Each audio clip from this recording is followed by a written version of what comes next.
went to the doctors and they were like, hey, you got to go on this medication for your heartburn and you got to go on this medication for your itchy skin. And I said, all right, cool. How long do I have to take that for? And they were like, oh no, you're on this forever. And I was like, that makes no sense. This thing is in everything. It's in our dairy. It's in our grains. We no longer eat seasonally. We have access to these high carotenoid plants 24/7, 365. I had a guy who was taking a weight gainer, 2,000% of the RDA vitamin A in his weight gainer. And then because he was a health nut, like I was, he was doing the liver, he was doing the fish oil, he was doing the raw milk, and the guy had major issues going on. And I'm like, dude, you got vitamin A toxicity, hypervitaminosis A. So he immediately gets rid of his weight gainer, gets off the eggs and the dairy for the month, and 30 days in, I'm already feeling way better.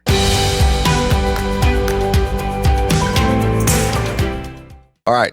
Welcome. We've got with us today an interesting guest, Thor Torrens, who also goes by the name of the Vitamin A Disrespecter. So I guess we're going to talk some noise about vitamin A a little bit today. Anyway, Thor, tell us about yourself. What's your background? Where did you come up with this? This is something that obviously is interesting and different, but tell me about your background. Yeah, so college athlete, played baseball my whole life. Then after college, went into TV and film, believe it or not, New York City. I worked on music videos and commercials, and then I was a teleprompter operator. And then that led me to working with CEOs, celebrities, presidents, banks, networks, you name it. Anyone in New York City who was using a scripted speech or a TV show, we had all the clients in the world. And then that led me to working at the White House under President Trump administration as a teleprompter operator. And then during that whole process, I was still playing ball. I was still training heavy. And I was always the bro science, the nutrition guy, the fitness guy that all my colleagues and former athletes, my friends growing up, guys I played ball with would always come to me for advice. Hey, you look good. You're doing good. What are you doing? And in my early 20s, came down with some debilitating heartburn and some itchy skin. And went to the doctors and they were like, hey, you got to go on this medication for your heartburn and you got to go on this medication for your itchy skin. And I said, all right, cool. How long do I have to take that for? And they were like, oh no, you're on this, you're gonna have to take this forever. And I was like, that makes no sense. So I went to some quack chiropractor, as the people call him, my friend, Dr. Gregory, Rockland County, New York. And he was like, this was 2004. He was like, hey, why don't you cut out gluten from your diet? And I was like, what's gluten? And he was like, bread, pasta, pizza, bagels, donuts, listed all the things with gluten in them. And I said, that's pretty much everything I'm eating. And I was in my early 20s, so I was getting away with it physically, optically, but internally things were going wrong. So I decided to go 30 days, cut out nitrates, gluten, and dairy, which kind of left me to just eating at the Caribbean places, rice, beans, meat, the Puerto Rican restaurants, the Dominican restaurants. Within a week, heartburn gone. Within 2 weeks, itchy skin gone. So that was when I first got red pilled to, hey, luckily it was early. If I was in my 40s or 50s, I might have taken that sentence as aging. So that was when I first got red pilled into what we're putting in our body has a direct effect on how we feel and what's going on. So fast forward, come home from the White House, lost all my connects in New York City. Not only was I gone, but I was working with the guy that they didn't like type of thing. So I started to during that whole time, I was into the entrepreneur life, starting my own websites, growing social media and stuff like that. So I started to lean heavy into starting my own business, health coaching, and just home all the time, more fitness. And that's where I ran into, I got really healthy at first on this cutting out the gluten. But once I got better, I didn't put the phone down and I kept looking for more health tricks and tips. So I did too much, which we're seeing with a lot of people doing that. So I was doing the supplements. I was trying to get my vegetables, fish oil, liver, the eggs, the dairy, all this. And then I think around 10 years ago, if I'm 39 now, right around 28, 29, I started to get pain in my right side, gallstones. That I started to go okay, let's go the holistic route. What do you take for gallstones? And then in my mid-30s, started to get new symptoms coming up, whether it was thinning hair, low energy, Psoriasis started to come back on like my scalp, and I was getting dandruff, eye floaters, irritability, anger issues. And then just recently, January 1st, basically, I was already health coaching. I had a private chat in WhatsApp with 20, 30 guys in it and doing all the normal stuff. 2020, actually, let me go backtrack. 2020 is when I got into steak every day, bison every day. Okay. But I was also doing, and no disrespect to Stan Efferding, I love that guy. I started doing the vertical diet, which his whole thing is like, eat all the vegetables too, or get your bioavailability from food. So I was doing the carrot, the sweet potato, the dark leafy greens for the magnesium, the yogurt for the calcium, you know the drill. And slowly but surely, I first felt great. First was getting bigger than ever, stronger than ever. And then I started to regress. And that's when this January I said, all right, usually I do something January 1st, like a 30-day challenge type of thing. So this January, it was coffee, which I do once a year. Then I'm going to cut out caffeine and coffee for 30 days. Did that. And then because I'm a maniac with it, I started going on YouTube, just looking for reasons of why coffee was bad for me, because I was pretty addicted to it. So now I needed some reasons to keep it going. And that's when I found this vitamin A toxicity thing. That's when I found Gretchen Rue's book, Poisoning for Profits, and then finding Anthony Mawson's work and then Dr. Garrett Smith's work. So I read Poisoning for Profits, this guy, Gretchen Rue, who stage 3 kidney disease, was about to go on dialysis and body riddled in eczema. And he goes on an eczema forum one night and he sees this thing called trigger foods. And he's like, all right, what are trigger foods? Spinach, tomatoes, dairy, the list of all the top allergens. So because he's an engineer, right, and because his job demands perfection, basically he was like, let's put all these foods into a spreadsheet and see what they have in common. So he comes back and he sees, all these foods are high in vitamin A. So he makes the simple, logical decision of, this is true. If I lower vitamin A in my diet as much as I can, I will get better. So he gives himself like 30 days to try it. And then he looks and he sees, what's the downside of me becoming vitamin A deficient? And I'll become blind. So he takes a risk analysis there and I think I would rather be blind than covered in burning eczema. And he's the worst case scenario, I'm going to go blind and have eczema. He's like, I'm willing to take this chance. I have nothing to lose. So he had been actually looking at his skin under a microscope. And there's like these cone-shaped blisters that eczema causes of the epithelial tissue of the epidermis. And he sees around first day 22, all his joint pain goes away. Okay. And this was like maybe 4 or 5 on the list of the symptoms he was dealing with. He's like, wow, I no longer have to ice pack my knees. My joint pain's gone. He's like, all right, something good's happening here. Then he looks under the microscope and he sees, okay, the eczema is stopped. My skin is stopped evaporating and vaporizing and attacking itself from the inside out. So, all right, I might have something here. Then he goes to the kidney doctor, I think a few months later, and they're like, we don't know what you're doing. Your kidney disease is totally reversing. And he's okay. And then 9 years later, 3 books published. Not only did he not have to go on dialysis, his kidneys are totally back to normal. His eczema is totally gone. He's got a head of gray hair that reversed, and his vision actually improved. His slight night blindness got better. And then in his book, Poisoning for Profits, Dr. ShawnBaker, he almost gives too much information. He's an engineer's mind. It's a data-driven, nerd-out piece with anecdotal stories from his life. And then I see he has a blog post too, where he's gone through all 9 years. And then there's a bunch of people on his forum, and other people are trying this diet. Then I find this guy, Dr. Garrett Smith. He's got a whole Love Your Liver program with 2,000 people doing this. He's been on it 5 years. So I'm like, all right, I get off that plane, where I was flying, and I was like, I will never look at the world the same. Let me try this.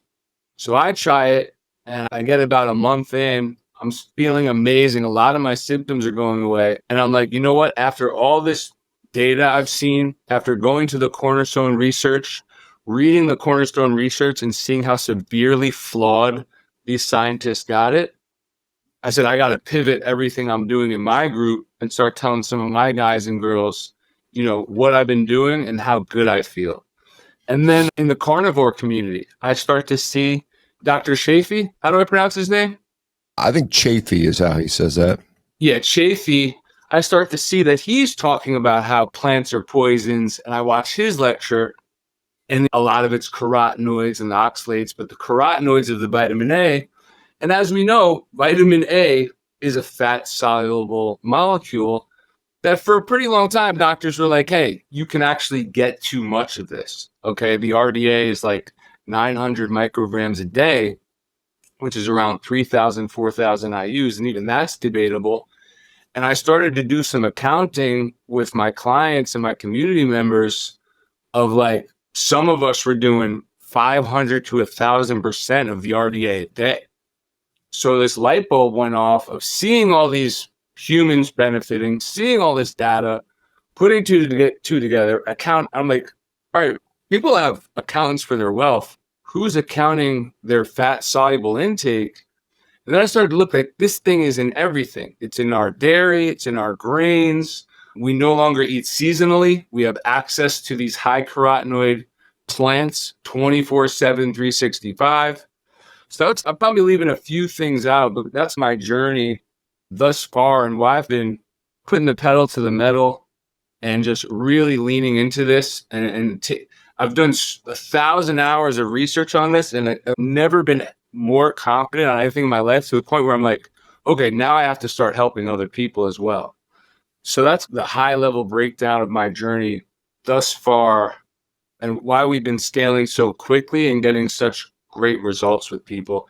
And then I see the carnivore community and I'm like, hey, these guys, a lot of them are naturally low vitamin A as well, especially the guys and girls doing just the muscle meat, right? So that's another big case study, anecdotal study. And then I'm seeing the people who go carnivore and get a little bored or distracted and start mixing in some of the dairies and more of the eggs. Some of their symptoms start coming back. So obviously that's anecdotal and just things I've observed. But yeah, that's the kind of the high level breakdown. I'm sure people and you're going to have plenty of questions. That's the journey that I was just on and where I'm at now. Okay, and I want to get in. I just want to have just a question about your telepromptering thing because we've seen it famously our current president like reading like the word pause and things like that. Is that how that works? You write what you're supposed to do, and there's actions, and obviously they're not supposed to read that. But is that? I don't know. I don't know how that works, but I guess it's something that's there, right? It depends on the client. It depends on the principal and the talent, right? So some talents will have, hey, talk about this for the next hour. And then other people, like our current guy, he probably needs as much direction and instructions in that thing as possible to the point where it backfires. He actually reads the word pause. Most people, you don't have to put in pause. You don't have to put in this. They're pre-seasoned professionals. With our guy in office right now, he needs all the help he can get there. Yeah, interesting. You're getting old, so I mean, that's any old person in many ways. Mm-hmm. Well, let me ask you this, because vitamin A is a fat-soluble vitamin. It's considered essential, at least I believe it is. That's what was certainly there. Are you saying the we can exist with no vitamin D, or the amount we're eating is too much? So it's a little bit of both. You can't. Vitamin A, I should say vitamin A. I said vitamin D. Vitamin A, sorry. Oh, you can't exist without it, okay? You can't go on a no vitamin A diet. Vitamin A is in everything. To some extent, I think it's the reason we're human and the reason we don't live forever. It just happens to be in everything. If you were to go on a no vitamin A diet, it would be like white rice and sugar water. You would die pretty quick. And that's actually what they did in some of their cornerstone research. They killed these rats and dogs pretty much by malnutrition. So it's more this whole vitamin A deficiency thing. It's more of a protein deficiency. It's more of a zinc, a taurine, the macros, the essentials. So to answer the latter part of that question, basically, okay, you don't want to sign up because I don't think vitamin A is essential at all. After all the research I've done, there's no such thing as a vitamin A deficiency. But if, okay, you don't buy into any of that and you still think it's essential, that's fine. We are consuming it in way too unreasonable amount. And historically, people are just consuming it way more than we ever had. And if you look at the 1970s, we started to, for some reason, fortify majority of our dairy with vitamin A palmitate. Okay. 10 years later, 1980s, is when all the autoimmune diseases start to exponentially rise. Then 10, 20 years later after that, fish oil comes on the scene and gets popular. Then the rainbow diet comes on the scene and gets popular. Then all these new fad health things start to come on the scene where people are starting to do too much. Multivitamins come on the scene where 20% of ER visits for liver injuries are from multi-ingredient supplements. Okay, so multivitamins, they got 150 to 200% of the RDA for vitamin A. So we're not even accounting for a bite of food you've put into your mouth, and we're already giving you with your multivitamin more than the allotted amount you're supposed to have. Add some fish oil into that, add some liver supplements, God forbid, into that, add some eggs, some dairy, some spinach, some carrots, some tomatoes, some bell peppers. And you start to see, I had a guy who was taking a weight gainer, 20,000% of the RDA, 2,000%, I'm sorry, 2,000% of the RDA vitamin A in his weight gainer.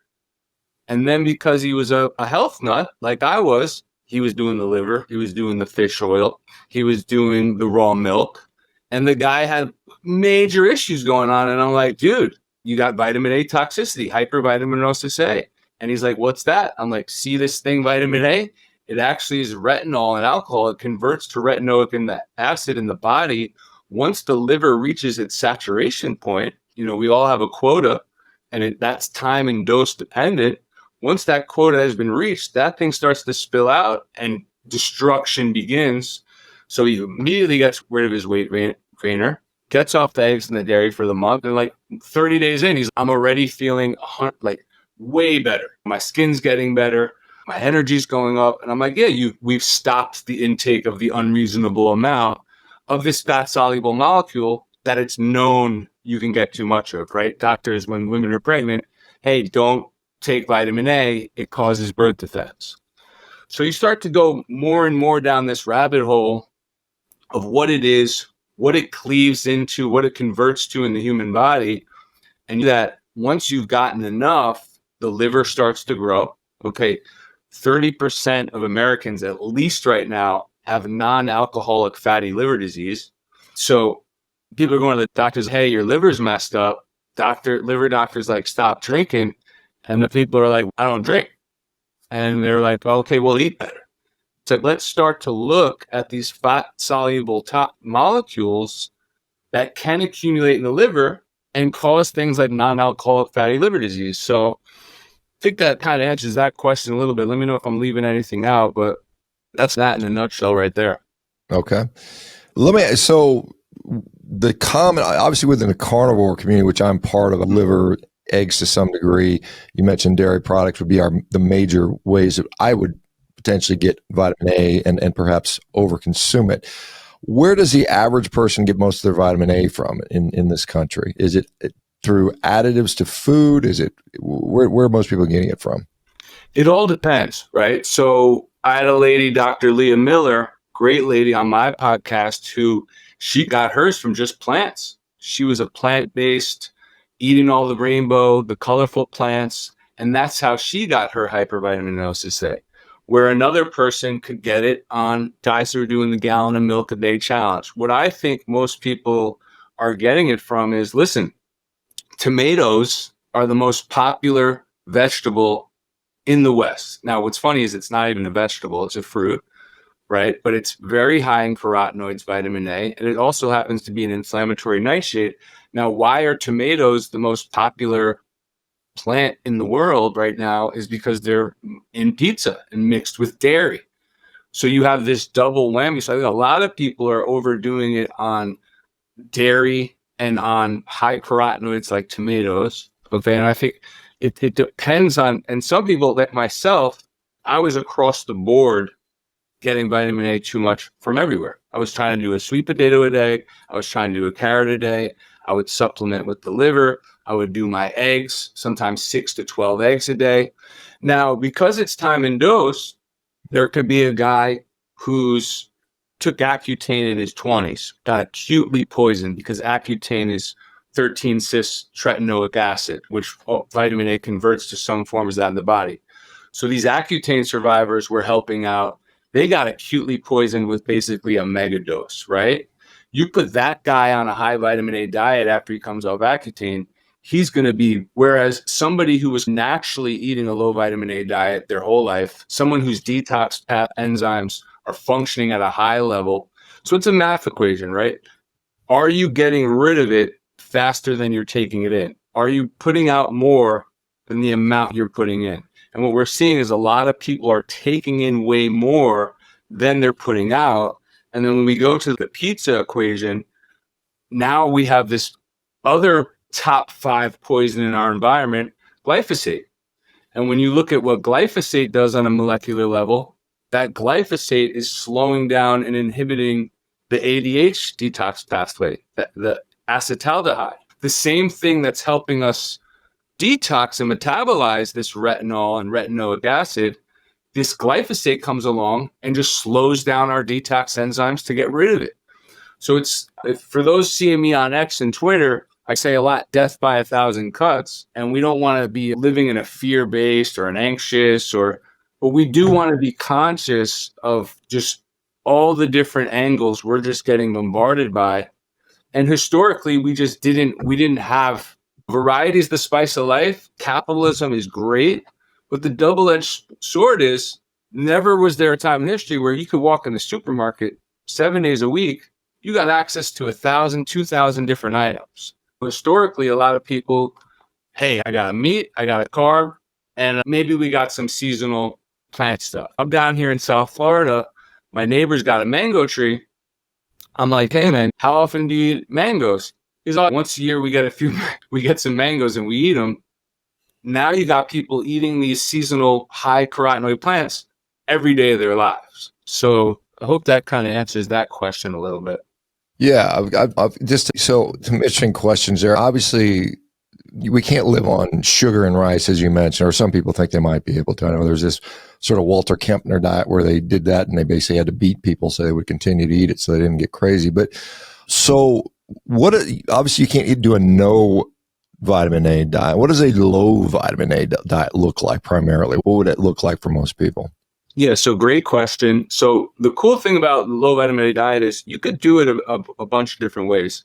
I'll give Grant Ginroux as an example, then I'll give me as an example, and then some other people from my community. And so Grant Ginroux went full-blown, strict maniac mode, and he literally eats rice, black beans, bison, breakfast, lunch, and dinner for the past 9 years. Okay? His serum vitamin A level is 0.1. Okay, he's considered severely deficient. And after 5 years, and you can see in his blog, he's basically, I'm going to keep this going for 10 years, just in the name of science. For me, I was already a big bison guy because bison is so high in zinc. Bison, they can't shoot it with the synthetics. Bison is a big beast, a strong, fast animal. And a la the Native Americans, and really the zinc deficiency is rampant. And bison is a lean red meat, and fat can be stored in toxins. So that was the reason I was going to bison. Me, really, I'll do, today I did a New York strip for breakfast, and I had a peeled apple. And then for lunch, I made like a 3-bean low vitamin A vegetable soup. I'll probably have that on some sourdough toast. What's interesting is I wasn't eating any bread for years, and now I'm back able to eat bread again and enjoy it as long as it's organic, non-GMO, glyphosate-free. And then we have people who are doing, say some people will do organic oats with an apple or a banana for breakfast. Then for lunch, they'll do grilled chicken with some peeled zucchini or a peeled cucumber. Why are they peeling it? The carotenoids are in the peel. The chemical warfare is in the shield. That white, creamy inner is where those toxins are less. So people will do iceberg rather than a dark kale or a spinach. So for me, it's basically I eat a lot of steak, I eat a lot of bison. I fluctuate my carbs depending on the day and the situation. I'll either do white rice, sourdough bread, I'll do sorghum, I'll do barley. And then I've been getting beans and soluble fiber, whether it's beans or psyllium husk, because what we are seeing with our natural bile cycle, 20 to 70 times a day, you're recycling this bile through your body. And it's the soluble fiber that can net onto those toxins and help eliminate them. So that's what Granch and Rue's diet, my diet, and then some community diet. Yep. What would you say are signs of vitamin A toxicity that are clear? That because a lot, I'm tired. There's so many non-specific things. It could be anything, but what is directly specific to vitamin A toxicity? Great question. So some clear indicators you're probably vitamin A toxic right off the bat is photosensitivity. Sensitivity to light and sensitivity to the sun. I go out for a walk or a run every morning here in South Florida. Everyone's got sunglasses on. Okay, vitamin D, the sun, vitamin A is an antagonist to vitamin D. So if you are sensitive to light, if you sunburn easily, because the retinoids getting expelled from the light. Skin issues are another huge one. Eczema, psoriasis, acne, right? This toxic bile with the retinoic acid in it, it's not getting out of your poo enough. It's not getting out of your pee enough. So it starts to expel from your epidermis, your epithelial tissue, your skin starts to expel. So psoriasis, eczema. Then you have joint pain. Another thing vitamin A is an antagonist to. You want to find out what is essential? Look at what vitamin A is an antagonist to.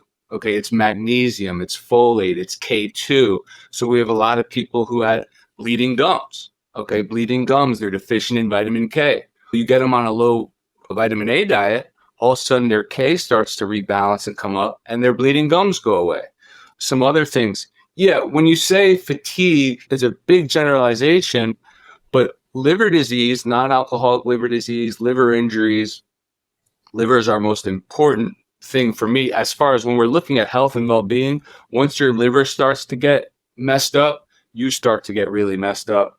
So they call it the silent disease for a reason because, the only way to really tell what's going on with your liver is a biopsy, which is dangerous. The enzymes are usually too late. It's 10, 15, 20 years. So what are the symptoms of your liver being stagnant or injured or starting to get messed up? Low energy, irritability, anger, anxiety. Anxiety is another big one, Dr. ShawnBaker, that we're seeing. The first 8 people I had on my podcast, I made a point to just bring on, hey, you've been low vitamin A for 3 years? Come on my podcast. You've been 5 years? Come on. You've only been a year? Come on. I want to hear your story because this is going way beyond the pale, way beyond the status quo. And this can be pretty scary for people, but I'm sure the carnivore community can relate and appreciate it in some regards, but their anxiety. We had one of the ladies couldn't even get out of the car to go into the supermarket. I had to give her a 10-minute pep talk, and now she's talking in public. So anxiety is a big one. But if you go on Google and type in hypervitaminosis A symptoms, vitamin A toxicity symptoms, get that list. There's about 50 of them, 50 plus. Then type in Accutane symptoms. Okay, there's about 50 plus. Low libido is another one. Low T is another one. Infertility is another one. We got people who are Accutane vitamin A injured who their libido has been low for 10 years. Dry lips, dry eyes, xerophthalmia.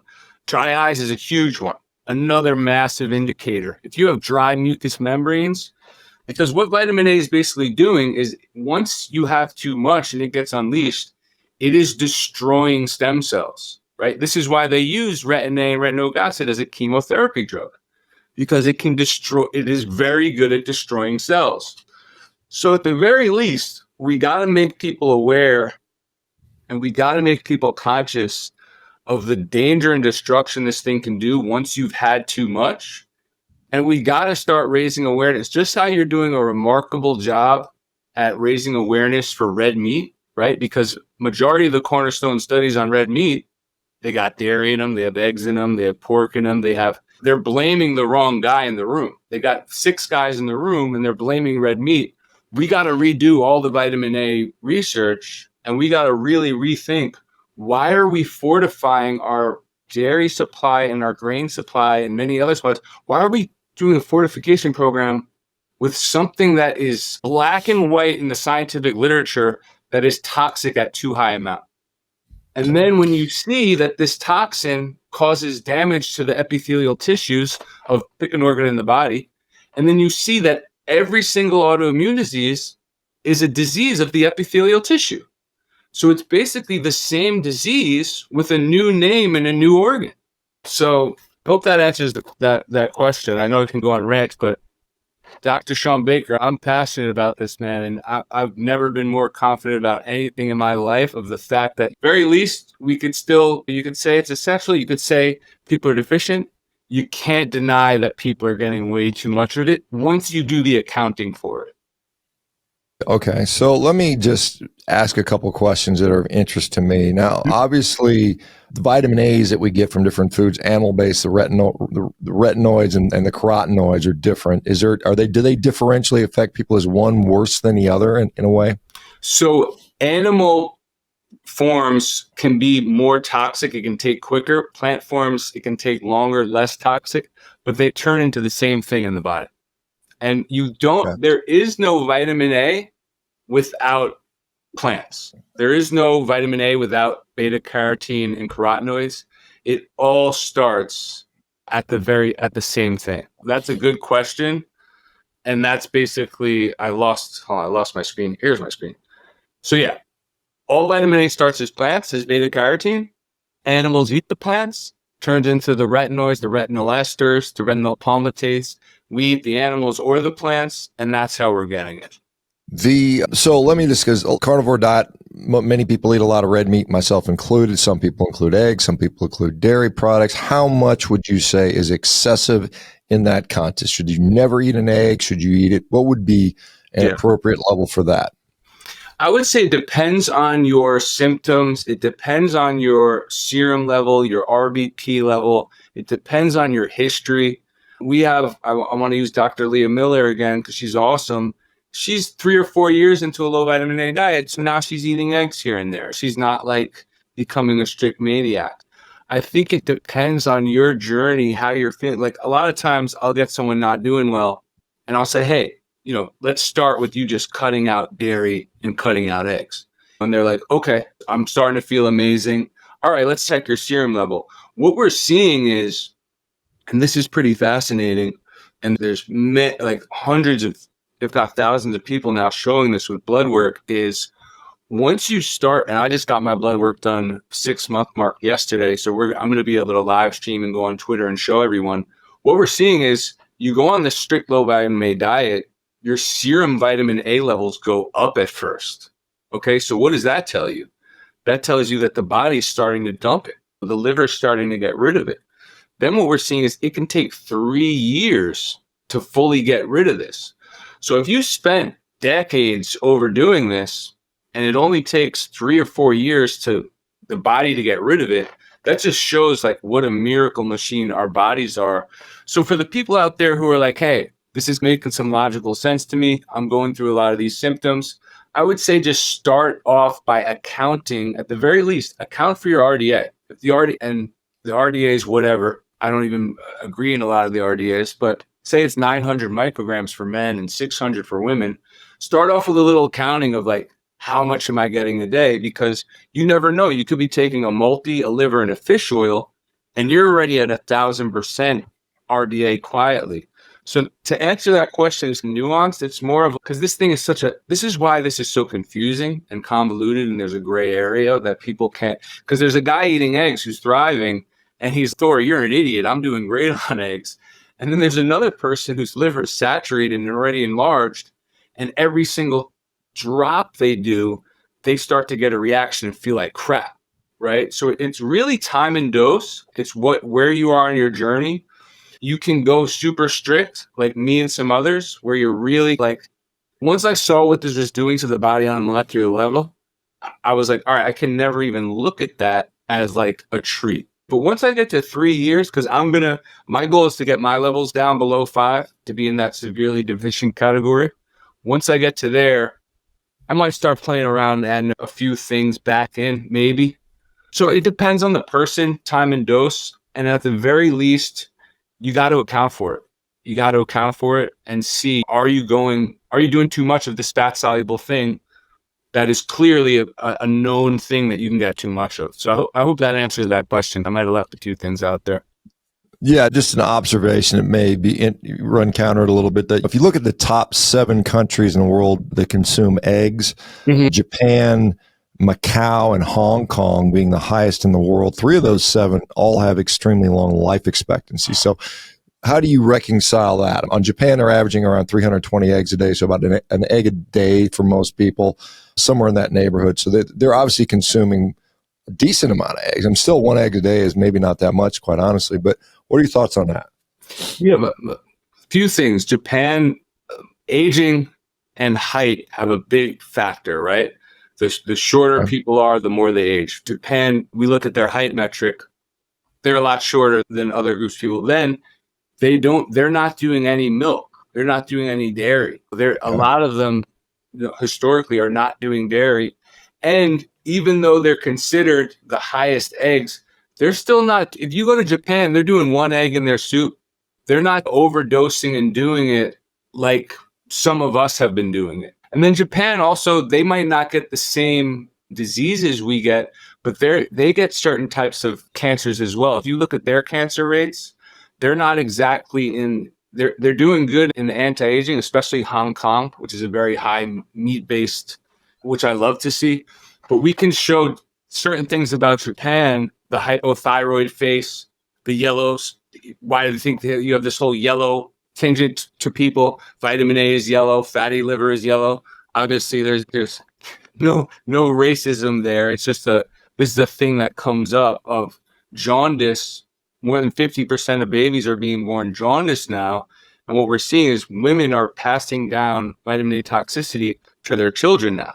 So a woman who's vitamin A toxic will give birth to a jaundiced child, a yellow child, fatty liver, yellow. So what I would say to the Japanese who are eating eggs, there's other things to look at there, and they're by no means perfect, and by no means, they have a lot of issues going on too with health and other issues. So it's a great question, and it's something where let's really look. And Gretchen Rue does a great job of this in his book, where he lists all the countries with their autoimmune disease scoreboard. And what we're seeing is the countries with the lowest vitamin A intake have the least autoimmune disease, right? So it's a good question. And I think I should probably do a post today or this week on my X to talk about Japan and their egg intake, and what that looks like. Yeah, obviously disease is multifactorial. They have some of the lowest obesity rates in the world, as does, I think, Vietnam actually has the lowest obesity rate in the world. Mm-hmm. But there are a lot of things that lead to health issues. You could eat a diet that is devoid of sugar and probably improve your health, or any of the other number of things. People say removing oxalates from the diet will improve their health. And obviously, I think just the whole processed food garbage is a tremendous thing to remove. What about, again, I'll go back to the carnivore community. There's a subgroup of people that really like liver is a superfood, and I'm going to take supplements and eat liver every day. And clearly, that's probably not even consistent with what an animal would support in many ways. And yet, I've seen people, often they're short-lived. They do this for a while. They load up on liver, and then all of a sudden they go on to something else because maybe it isn't sustainable. What are your thoughts on, we've heard like polar bear liver is particularly rich in vitamin A and it's toxic. Mm-hmm. That's like maybe I don't know if it's a wise tale, or I don't know. I've never had access to polar bear. I don't think most people do, to be honest. Yeah. What are your thoughts around the organ meats are superfood because they're so rich in various vitamin A and iron and vitamin C and all these other things that it does clearly have? What are your thoughts on that? Yeah, I think it's one of the biggest mistakes we're making in the health niche right now. I think liver is the opposite of multivitamin. I think it's the sewage waste plant of the body. We know that liver stores toxins. Okay, it is a detox organ. The reason liver is so high in vitamin A and copper is because the liver stores it there to protect all your other tissue. That's just straight up the fact. If you have 16,000 IUs and like 3 ounces of liver, you are 10xing your RDA right there. If you're making a habit of this, you're on a path to destruction. Yeah, there was the case of the polar bear liver where the explorers died eating it because they were in a starvation mode. What's interesting is the predators, the liver of the predatory animals are way more dangerous than the ruminant animals because the predators are eating higher retinoid, higher toxic. And then the argument is, right, oh, and I fell victim to this. I was doing the liver in the early 2000s where I was on bodybuilding.com.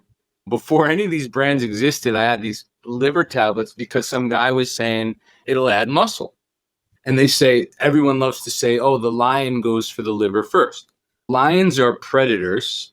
The liver, any hunter knows, the liver is the easiest thing to get right when you open that thing. It's a low-hanging fruit. It's soft and easy to chew. Lions have pecking order, right? And lions have other predators on the way to get that killed. They got to get rid of that animal as fast and efficiently as possible. And when we look, I got into a good conversation with Dr. Paul Saladino on X because if you go on the top liver supplement, and what's interesting is he doesn't really sell, and I like the guy, I respect the guy, so I don't want any of this to come across as disrespect or hate. I'm just super passionate about people's health and being. And when you go to the 1-star reviews of the most popular liver supplement on Amazon, there's literally people ending up in the ER, in the emergency room. This isn't like broken packages. This is like someone Hashimoto's. They're already vitamin A toxic. Their thyroid's already been fried by retinoic acid. They go to this liver thing and they think, oh, people are doing good on it. It's going to help me too. And they get rocked. Nausea, vertigo, upset stomach, skin problems. You're seeing the classic symptoms of vitamin A toxicity in these 1-star reviews. And there's hundreds of 1-star reviews where some people will say, hey, we need a clinical trial. I'm like, no, there's actually, how do trials start? By human testimonies. There's humans out here who are getting messed up. I was one of them, but there's people who are getting really messed up. So I wouldn't recommend eating liver to anyone. It's like this. Now they're saying only eat 1 ounce once a week. Imagine me telling you, Dr. ShawnBaker, hey, only eat 2 ounces of steak, man. If you go above 2 ounces of steak, you're in trouble. You could eat all the steak you want in the world. I eat sometimes 40 ounces of steak a day and I'm thriving and I feel amazing and my symptoms are going away. Whereas if you ate that much liver, and then I got people DMing me all day long, hey man, I ate some raw liver the other day. I didn't believe anything you were saying. I ate some and I'm messed up right now. Throwing up, diarrhea. What should I do? First of all, don't eat that ever again. You don't need it. And then not only that, Dr. Shawn, liver's got some other nasty stuff in it. Arsenic, lead, cadmium, these heavy metals. Copper is another thing. Vitamin A toxicity and copper toxicity, they go hand in hand. And you do not want too much copper. And anytime there's too much copper in something and not enough zinc, that's a massive red flag. Because in order for us to have high testosterone, in order for over 500 components in the human body to work, we need zinc optimized. And zinc deficiency is another epidemic. This is why they're trying to villainize red meat, everybody, because red meat is one of the most bioavailable sources of zinc, right? This is why the Bill Gates and all these people don't want you eating red meat, because zinc is testosterone. So you look at liver and it's, wait a minute, there's way more copper. So copper is an antagonist to zinc. Copper is estrogenic. Copper is found in cancerous tumors. These are things you do not want in your body. And then to tie a bow around this combo, if your animal is being killed in the state of fight or flight, that liver is getting flooded with norepinephrine, epinephrine, adrenaline. So now you're also eating something that's storing excess bad hormones. Could this be part of the reason a lot of these 1-star reviews are getting extreme anxiety attacks? And then you have people who are different time and dose. You have people going through a honeymoon effect where they take it at first and they're feeling good.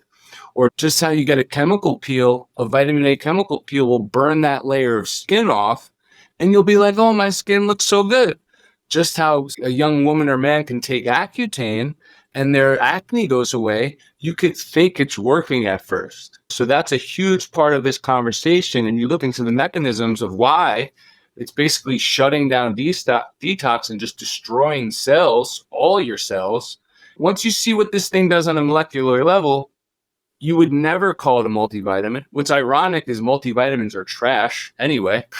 There's not one multivitamin in the supermarket or vitamin store that's actually going to be beneficial to anyone.